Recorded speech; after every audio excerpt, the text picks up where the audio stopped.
नमस्ते दोस्तों, स्वागत है आपका द पास्ट टाइम्स पर। आज हम बात करेंगे बुद्ध के जीवन कथा पर। तो चलिए शुरू करते हैं। बहुत पुरानी बात है। प्राचीन भारत में सिद्धार्थ गौतम नाम के एक राजकुमार रहते थे। वो ऐशो आराम की जिंदगी जीते थे, लेकिन सिद्धार्थ ने ये सब छोड़ दिया एक बड़ा सच ढूंढने के लिए।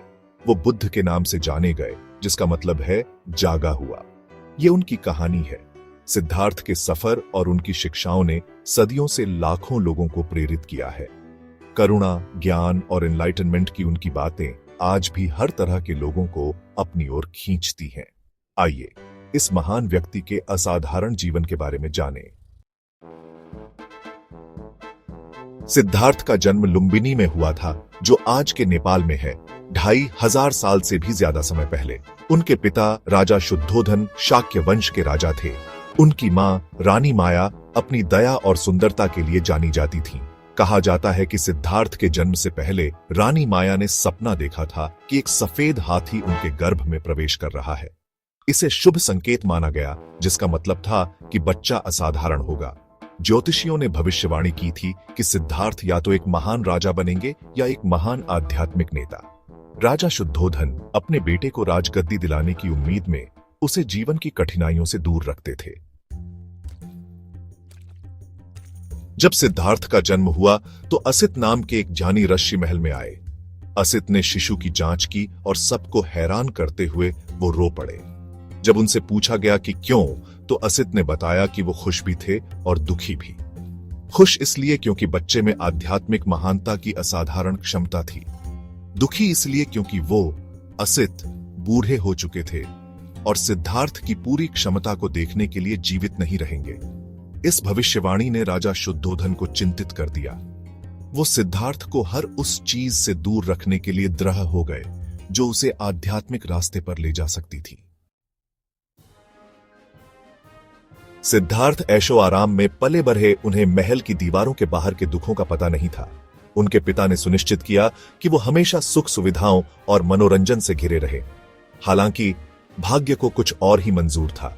एक दिन सिद्धार्थ 4 अलग अलग मौकों पर महल के बाहर गए। ये सैर उनकी जिंदगी बदल देगी। उनका सामना एक बूढ़े आदमी, एक बीमार व्यक्ति, एक लाश और एक वॉन्डरिंग एसेटिक से हुआ। इन 4 दृश्यों ने उन्हें बुढ़ापे, बीमारी, मृत्यु और आध्यात्मिक शांति की संभावना की वास्तविकताओं से रूबरू कराया।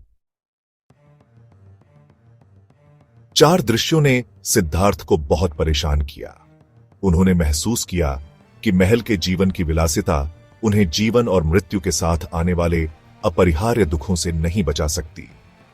इस दुख से बाहर निकलने का रास्ता खोजने के लिए दृढ़ संकल्पित सिद्धार्थ ने अपना आरामदायक जीवन छोड़ने का महत्वपूर्ण निर्णय लिया। एक रात वो चुपके से महल छोड़ गए, अपनी पत्नी यशोधरा और अपने नवजात बेटे राहुल को पीछे छोड़कर। इस घटना को महाभिनिष्क्रमण के रूप में जाना जाता है। ज्ञान की खोज में सिद्धार्थ का सफर शुरू हो गया था। मध्यम मार्ग। सिद्धार्थ ने कई गुरुओं और साधुओं से मार्गदर्शन मांगा। उन्होंने ध्यान तकनीकों में महारत हासिल की और अत्यधिक सादगी का जीवन जिया। उन्होंने खुद को कठोर उपवास के अधीन भी किया, लगभग मृत्यु के बिंदु तक। हालांकि उन्होंने महसूस किया कि इस तरह की एक्सट्रीम प्रैक्टिसेस से सच्ची मुक्ति नहीं मिलती। उन्होंने माना कि भोग विलास और अत्यधिक तपस्या दोनों ही ज्ञान के मार्ग में बाधाएं हैं। उन्होंने मध्यम मार्ग की वकालत की, जीवन के प्रति एक संतुलित दृष्टिकोण जो अति से बचता है। बोधि। एक दिन सिद्धार्थ बोधगया पहुंचे, जो आज के बिहार में है। वहां वो एक पीपल के पेड़ के नीचे बैठ गए, जिसे बाद में बोधि वृक्ष के नाम से जाना गया, और उन्होंने तब तक ध्यान करने का संकल्प लिया जब तक उन्हें ज्ञान प्राप्त न हो जाए। उन्होंने 49 दिनों तक ध्यान किया, इच्छा और प्रलोभन के प्रतीक मार द्वारा भेजे गए विभिन्न प्रलोभनों और चुनौतियों का सामना किया। हालांकि सिद्धार्थ अपने दृढ़ संकल्प में अडिग रहे। अंत में उन्होंने ज्ञान प्राप्त किया और दुख की प्रकृति और उसके अंत के मार्ग की गहरी समझ प्राप्त की। वो बुद्ध, जागा हुआ व्यक्ति बन गए। बुद्ध की शिक्षाएं। बुद्ध का पहला उपदेश वाराणसी के पास सारनाथ में दिया गया था। उन्होंने अपने नए ज्ञान को 5 साधुओं के साथ साझा किया जो पहले उनके साथी थे। इस घटना को धर्मचक्र प्रवर्तन के रूप में जाना जाता है। बुद्ध की शिक्षाएं 4 आर्य सत्यों के इर्द गिर्द केंद्रित थीं। पहला, दुख। जीवन स्वाभाविक रूप से दुखों से भरा है। दूसरा, समुदय। दुख आसक्ति और तृष्णा से उत्पन्न होता है। तीसरा, निरोध। आसक्ति और तृष्णा को समाप्त करके दुख को दूर किया जा सकता है। अंत में मार्ग। दुख के अंत का मार्ग अष्टांगिक मार्ग है।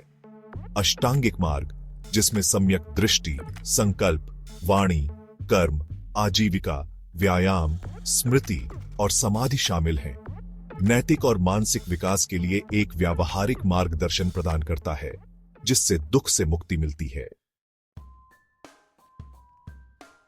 करुणा की विरासत। बुद्ध ने 40 वर्षों से अधिक समय तक पूरे उत्तर भारत में व्यापक रूप से यात्रा की। अपनी शिक्षाओं को सभी वर्गों के लोगों के साथ साझा किया। उन्होंने करुणा, दया और अहिंसा पर जोर दिया।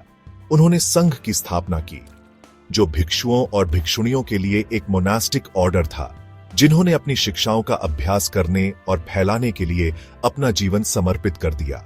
बौद्ध धर्म व्यक्तिगत परिवर्तन और सामाजिक उत्तरदायित्व पर अपने जोर के साथ भारतीय समाज और उसके बाहर गहरा प्रभाव डाला।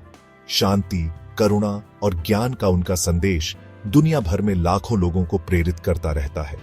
बुद्ध की शिक्षाएं हमें याद दिलाती हैं कि सच्ची खुशी का रास्ता वास्तविकता की प्रकृति को समझने, करुणा का विकास करने और नैतिक जीवन जीने में है।